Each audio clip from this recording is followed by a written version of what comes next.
Happy Tuesday, coming off our third straight winning day. Let's talk some more baseball.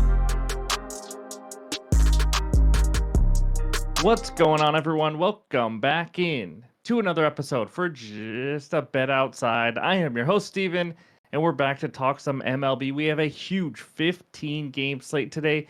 We had another winning day, but it was extremely small. 3-2. We'll go over the recap in just a little bit, but you know what? Any profit is good profit. So, quick reminder, NBA Best Bets video will be out after this one. Had a busy night, and we're going to try to get through as much as we can. We got two big slates. Got to love that after that terrible NBA slate yesterday. But anyways, any graphics you see in this video are from OUTLIER, the best betting research tool on the market today. You guys have to try it out. I'm telling you, you're missing out. Click the link below in the description, and you get a 7-day free trial. You got nothing to lose. So let's get into it as my voice goes in and out still because it's never going to be healthy. But here we go. MLB fun fact of the day. Joe Carter ended 2 consecutive World Series. One on a walk-off, that's very popular, and the next one was on a put-out, 1993 and 1994. Just want to point that out. Anyways, in this video, we're going to recap yesterday, 3-2 day, and then we're going to talk the good and bad hitter matchups. And I'm telling you, we have a ton of hitter matchups today. And then we'll go over the full pitcher report, give you our best bets, and then finish it with the recap. So hit that like button if you haven't already. Leave a comment below. Help this channel continue to grow. If you're new to the channel, hit that subscribe button as we are inching closer to 40,000 subscribers. Thank you guys, as always, for the support. I really appreciate it. Let's get it rolling. And that means it's recap time. All right, there it is, a 3-2 day. We start out with the losers. Zach Eflin under 17.5 outs. I'm telling you, the Orioles hate me. That was just not a good read. I woke up today. I don't know if it was some weird dream or what it was. I just didn't feel good about that bet when I woke up for some reason. He got the job done. The Diamondbacks did nothing. They just struggled mightily, got killed by the Orioles. But how about this? In the early game, the Tigers on the money line, plus 136. How about an easy winner? Starting out with Andy Ibanez's 3-run bomb down the left field line. It was just a beautiful thing to watch. We're going to try to mix in some more underdogs, plus money bangers, hopefully this year. But anyways, that's a nice winner. Dustin May was horrendous. Carrot Top was brutal. I mean, we're talking, he didn't have any of his stuff. I was watching him pitch, and he wasn't missing many bats at all. It was pretty much batting practice is what it looked like. So note to self, this is the things you do early in the season. I thought he was back. I thought he was really making a step forward. He absolutely is not yet. So Logan Gilbert over 6.5 Ks. Comes in late in the game, I think 85, 90 pitches in, and gets the 7th K. You got to love him. He is just the man. So Corbin Carroll and Jackson Merrill, 1+ hit each. We won, but it was a very small win because Corbin Carroll got his hit, but Jackson Merrill did not play, dealing with some hamstring issue, and they decided to sit him. So 3-2 day, we'll still take it. 26-22 on the year, down 0.15. I mean, we were practically right there at break even so far, just a little bit into the baseball season. So that's what we got for the recap. Now let's talk the hitter matchups.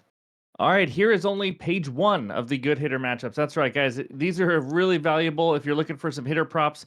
These are all the best matchups for today. I'm not going to go through every single one of them, but you got a great matchup down there on the bottom left. Aaron Judge versus Tariq Skubal, 6 for 14 with 2 home runs. He's actually had good success off of him in that nasty changeup of his.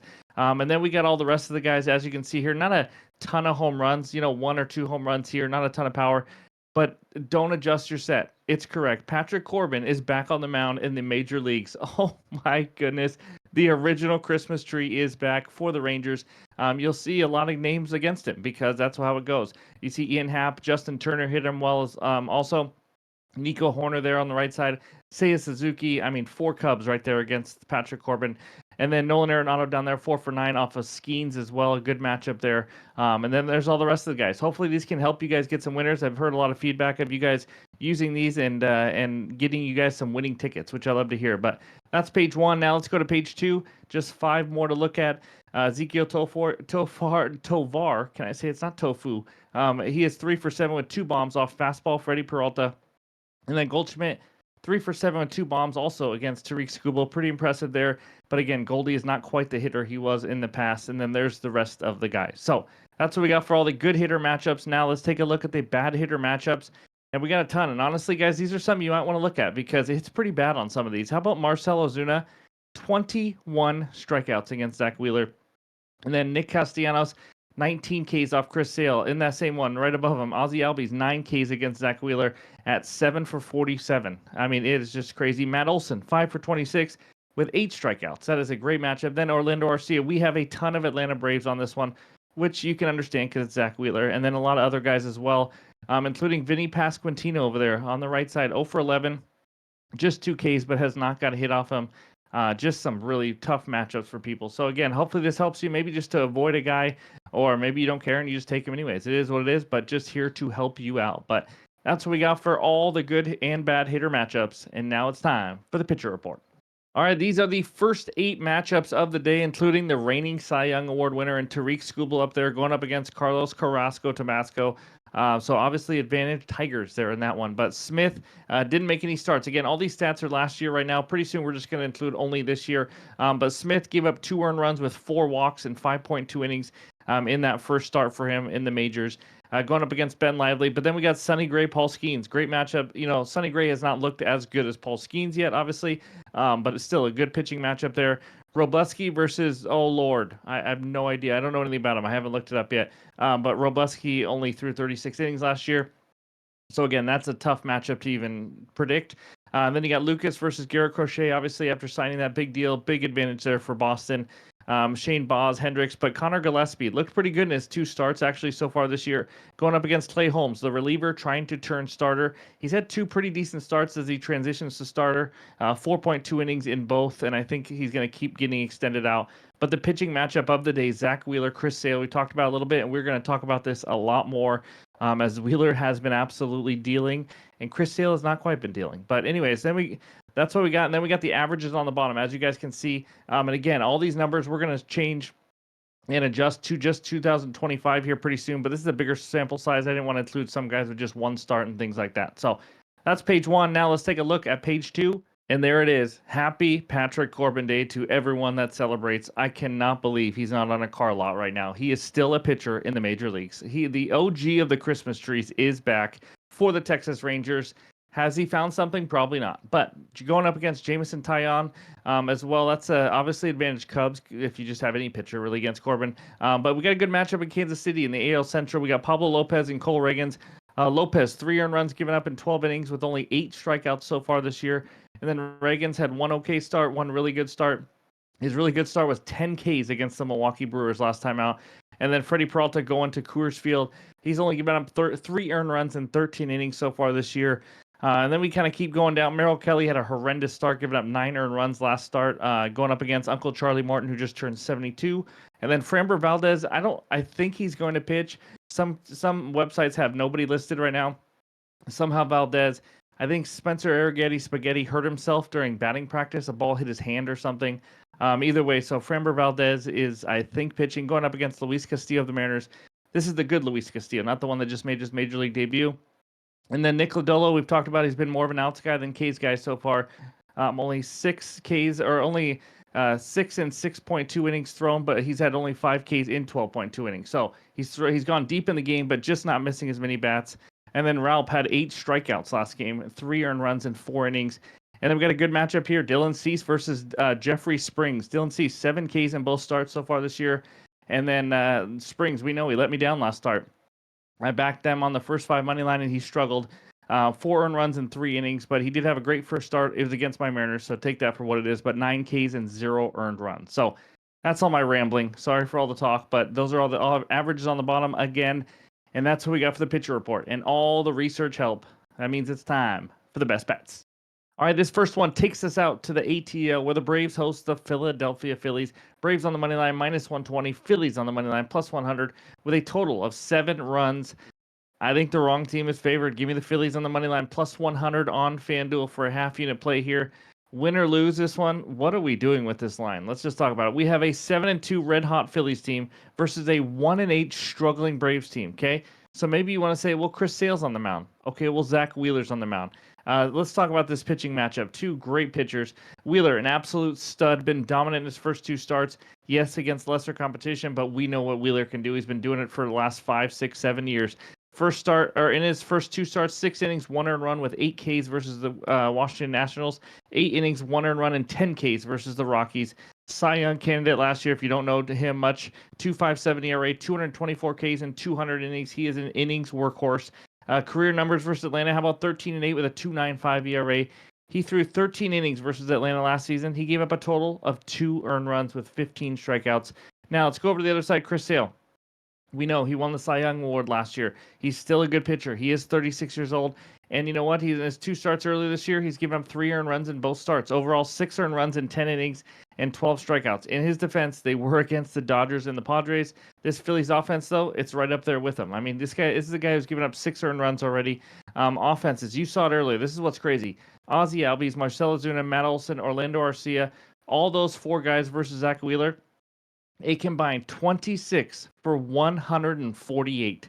They cannot hit this guy. It is absolutely horrendous. Braves have been one of the worst offenses, bottom 10 offense in the league so far this year. I don't expect them to stay there, but you know what? You have 4 of your guys in your starting lineup that can't hit Wheeler. You're still without Ronald Acuna. Jerks and Profar just got suspended. It's going to be tough sledding for them. Phillies been a top 10 offense so far. I think they can scratch a couple runs off of 2 or 3 runs off of Sale. Or even if they get 2 runs, I'll be happy with that, I think, because I think Wheeler can shut them down.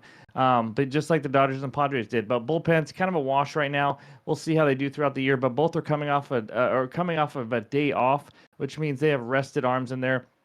Overall, when you say this out loud, it's crazy. We're getting plus 100 with Zach Wheeler on the mound versus a 1-8 team. Make that make sense. Now, I know 1-8, small sample size. It's baseball. It is what it is. I do expect the Braves to be better, but this Phillies team is easily just as good, if not better. Give me the Phillies on the money line as my first best bet. All right, this second one takes us out to Detroit, Michigan, where the Tigers host the New York Yankees. Tigers on the money line minus 175. Yankees on the money line plus 145 with a total of 7.5 runs. I got a player prop. Give me Carlos Carrasco Tabasco under 4.5 Ks at minus 115 on DraftKings. Again, another half unit play here.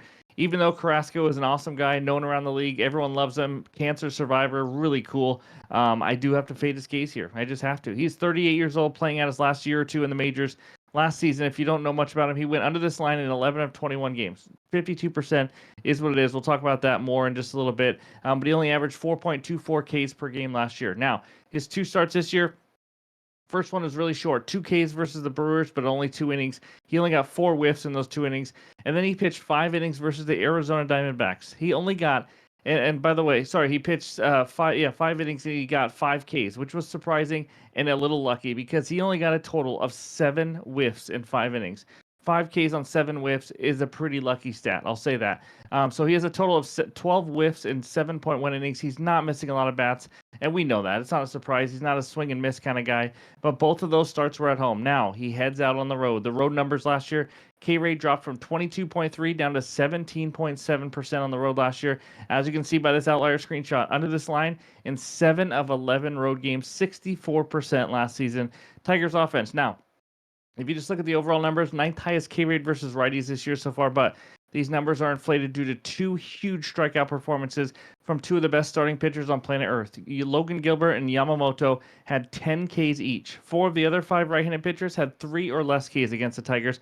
Only Luis Castillo of the Mariners went over this line, and he had 5 Ks, and it took him 7 innings to get 5 Ks. So Carrasco, again, not as good as stuff as pretty much all these guys. He does not have that swing and miss in his repertoire anymore. So give me Carrasco under 4.5 Ks as my second best bet. All right, this third one takes us out to George Steinbrenner Field. That's right, where the Rays host the Los Angeles Angels of Anaheim, wherever they are. Rays moneyline minus 175, Angels moneyline plus 145, with a total of 8 runs in this one. And speaking of that total, that's where we're going. Give me the over 8 runs at minus 112 on DraftKings for a half unit. This seems too low. First of all, the wind is blowing out. Love to see that here. Second, starting pitching matchup. Kyle Hendricks is on the mound. It's surprising to see Hendricks on the mound with a total of 8. He is not good. He's 35 years old. He's actually the opposite of good. He had a 5.92 ERA. Yes, they let him pitch 130 innings last year, and he had a 5.92 ERA. And in those 130 innings, this is what's crazy. Only 87 Ks and 43 walks. He is so bad. He's also a fly ball pitcher. Not good. Wind blowing out. Possible home runs for Mike Trout and these guys. Shane Baz got hurt last year, but pitched pretty well. 3.06 ERA last year. Not a guy who missed a ton of bats, but in his only start this year, he did miss a lot of bats. He had 10 Ks versus the Pirates, but he still gave up 7 hits. Just did not allow a run against the Pittsburgh Pirates. Are awful offensively. Now, offenses, speaking of those, Angels, they are quietly tearing the cover off the ball. They have now scored 4+ runs in 6 straight games. And in the last 6, they're averaging around 6.5 runs per game. That's pretty crazy. The Rays struggling a little bit at the plate, but again, they get to face Hendricks. I mean, congratulations. It could be bad in practice. We just need the Rays to actually get some hits with runners in scoring position. I think they can do that here. And these are not two offenses or bullpens that I'm really scared of. I think we get some runs here, especially in a more hitter-friendly George Steinbrenner field. It's not. I don't think it's a huge upgrade, but it is a little bit of an upgrade from Tropicana, which was more of a pitcher's park. Now we have wind blowing out. I think we see runs, and more runs. So give me the over 8.